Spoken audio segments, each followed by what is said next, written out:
Hello everyone. उम्मीद करता हूँ आप सब बढ़िया होंगे। ये एक छोटी सी वीडियो है सपोर्ट और रेजिस्टेंस के बारे में, जिसके अंदर मैं आपको ये बताने की कोशिश करूँगा कि सपोर्ट और रेजिस्टेंस क्यों बनाए गए, क्या वजह थी, क्या मकसद था सपोर्ट और रेजिस्टेंस बनाने का। तो एक सवाल बनता है, हर किसी के मन में आता है, why support and resistance are formed, क्यों बनाए गए। देखिए, इस सवाल का जवाब एकदम सिंपल सा है।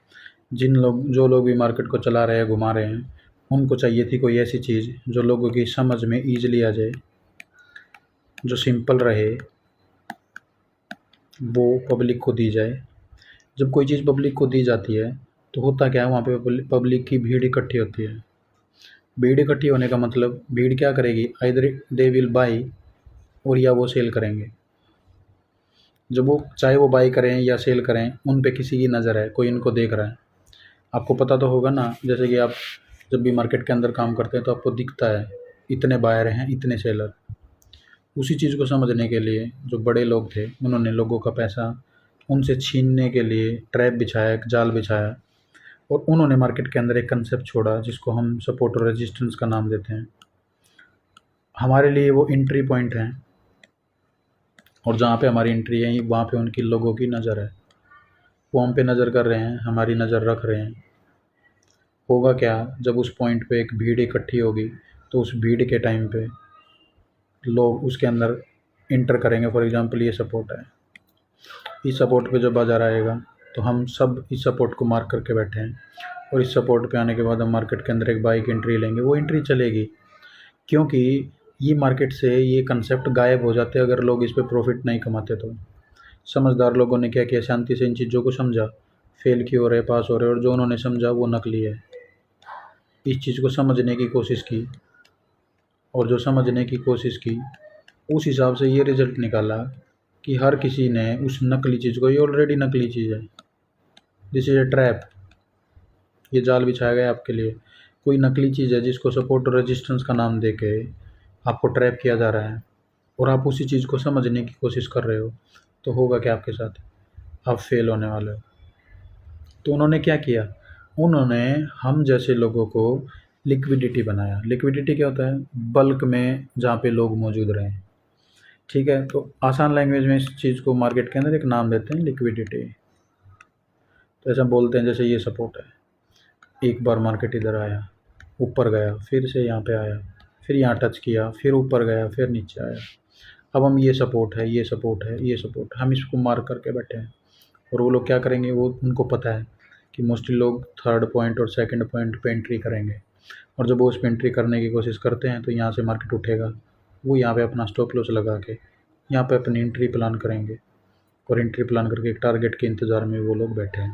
बट वो क्या करते हैं, सडनली मार्केट को डाउन लाएंगे, स्टॉप लॉस लेके मार्केट से लोग बाहर। अब जो लोग इसको ऐसे समझ रहे थे कि ये सपोर्ट था, अब ये रेजिस्टेंस में कन्वर्ट हो गया, सपोर्ट था अब ये रेजिस्टेंस बन गया, तो ये मार्केट अगेन ऊपर आएगा। यहाँ से लोग क्या करने की कोशिश करेंगे, यहाँ से सेल करने की कोशिश करेंगे, यहाँ पे उनके स्टॉप लॉस हैं, मार्केट डाउन आएगा एंड अगेन ऊपर, क्योंकि उसको ऊपर ही जाना था। तो ये पूरे का पूरा एरिया आप लोगों के लिए क्या किया, ट्रैप, फंस गया आप इधर। इसीलिए जो लोग सपोर्ट और रेजिस्टेंस पे काम करते हैं, एक टाइम के बाद वो उसको छोड़ देते हैं। क्यों छोड़ देते हैं, सवाल का उत्तर यही है। इसके अंदर हमेशा 3 पॉसिबिलिटी आपको देखने को मिलती है, 1, 2 एंड 3। 3 पॉसिबिलिटी क्या है, मैं आपको डिटेल में बताने की कोशिश करूँगा। तीनों पॉसिबिलिटी आपकी ये रहेंगी कि फॉर एग्ज़ाम्पल एक केस के बारे में बात करते हैं, ये एक रेजिस्टेंस है, और लोग ऐसा मानते हैं कि मार्केट यहाँ से अप जाएगा, और अप जाने के बाद इस पे टकराएगा और यहाँ से नीचे आएगा। तो ये है पॉसिबिलिटी नंबर 1। इसमें क्या होगा, लोग यहाँ पे सेल करेंगे, सेल करने के बाद ये सेल रहेगा, एक जगह पे यहाँ पे एंट्री बनेगी, और ये उनका यहाँ पे कहीं उनका टारगेट बनेगा। वो उसको थोड़ा सा नीचे लेके आएंगे, और नीचे लाने के बाद उसको ऊपर ले जाएंगे। तो वो जो लोग जो सेल में बैठे थे वहाँ, वो यहाँ से बाहर हो जाते हैं। ये बनेगा केस नंबर 1। केस नंबर 2 में क्या होगा, अगेन ये आपका रेजिस्टेंस है, मार्केट रेजिस्टेंस के नज़दीक जाएगा, उसको टच नहीं करेगा और बिना टच किए मार्केट डाउन। ये आपका केस नंबर 2। जो लोग रेजिस्टेंस मार करके बैठे हैं वहाँ पे तो मार्केट आया ही नहीं, उसके पीछे भी एक वजह होती है। ये चीज़ क्यों फेल हुई, इसके पीछे भी एक वजह है। ये हो गया आपके 2 केस। थर्ड केस क्या रहेगा? थर्ड केस वही, इसी के अंदर से केस नंबर 3 निकलेगा। केस 3 क्या निकलेगा? ये आपका रेजिस्टेंस है। अब रेजिस्टेंस क्या करेगा? मार्केट अप निकल गया, रेजिस्टेंस को तोड़ दिया। अब लोग इसको सपोर्ट कंसीडर करेंगे कि अब ये सपोर्ट है, लेकिन हुआ क्या? ये तो यहाँ से सेल दे चुका है, तो लोग यहाँ पे बाई करेंगे और ये ऊपर जाएगा भी। जब ये ऊपर जाएगा तो लोग यहाँ बाई करेंगे, यहाँ पे उनका स्टॉप लॉस होगा और वो नीचे की तरफ आएगा, उनका स्टॉप लॉस खा जाएगा। तो ये कन्फ्यूजिंग पॉइंट आपके लिए ये बनाया गया। तो ये 3 केस बनते हैं मार्केट के अंदर, ठीक है। इन तीनों केसेस के अंदर लोगों को फंसाया जाता है और लोग ट्रैप भी हो जाते हैं।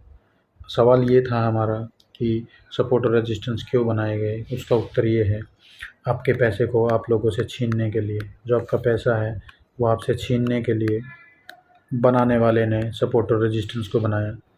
और उसके अंदर आप सक्सेस क्यों नहीं हो पा रहे? क्योंकि उसके ऐसा मार्केट के अंदर ना ऐसा बोलते हैं कि market is a game of probability. जो भी लोग मार्केट के अंदर काम करेंगे, कोई भी किसी भी तरीके पे काम करता हो, तो आप ये सुना होगा आपने कि शेयर मार्केट या स्टॉक मार्केट एक जुआ है या गेम ऑफ प्रोबेबिलिटी। क्या बोलते हैं? गेम ऑफ प्रायिकता का गेम है, ये प्रोबेबिलिटी का गेम है। प्रोबेबिलिटी, ठीक है। गेम ऑफ प्रोबेबिलिटी का मतलब ये हुआ कि 50-50 है सब कुछ। 50-50, आइदर यू विल पास और यू विल फेल। यहाँ तक तो ठीक है, चलो कोई बात नहीं। लेकिन होता ये है कि आपकी पास और फेल के अंदर अगर आप सपोर्ट रेजिस्टेंस पे काम करते हो तो वहाँ पे आपकी प्रोबेबिलिटी घट रही है। पास होने की भी 3 प्रोबेबिलिटी, 3 केस, फेल होने के भी 3 केस। देखा ना, सपोर्ट था, उसके पास होने के भी 3 केस, ठीक है। और जो रेजिस्टेंस है उसके अंदर भी 3 केस बनेंगे आपके। तो अगर आप सपोर्ट रेजिस्टेंस पे काम करते हो तो उस पर काम करना छोड़ दें। क्यों? क्योंकि जिस चीज़ की कितना बना 50 डिवाइडेड बाई 3 कितना बनेगा?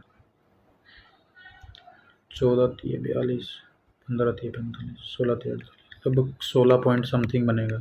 आपके जीतने की प्रोबेबिलिटी 16% है।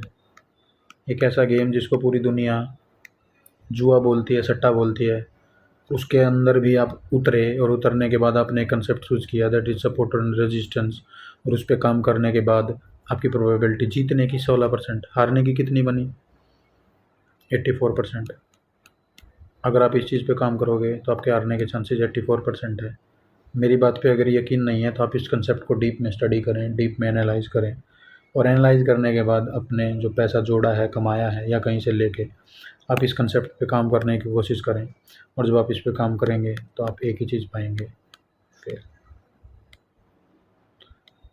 किसी चीज़ पे आप काम करते हो, ये मायने नहीं रखता वो कितना काम करती है, उसकी कमियों के बारे में अब अगर आपको पता है, उस चीज़ की अगर कमियों के बारे में आपको पता है तो आप ऑटोमेटिक सक्सेसफुल हो जाएंगे। सपोर्ट रेजिस्टेंस को लोग जानना चाहते हैं, उसकी कमियों को नहीं जानना चाहते। अगर आपको इस टॉपिक को डिटेल में जानना है, समझना है, तो उसकी कमियों के बारे में हर चीज़ पे उंगली उठाना शुरू कर दें। अगर आप सपोर्ट रेजिस्टेंस की कमियों को जानना शुरू करेंगे और तब ट्रेड प्लान करना शुरू करेंगे तो आपके सक्सेस के चांसेस हो सकता है थोड़े बहुत बढ़ जाएं। आई होप ये वीडियो आपको पसंद आया हो। Thank you.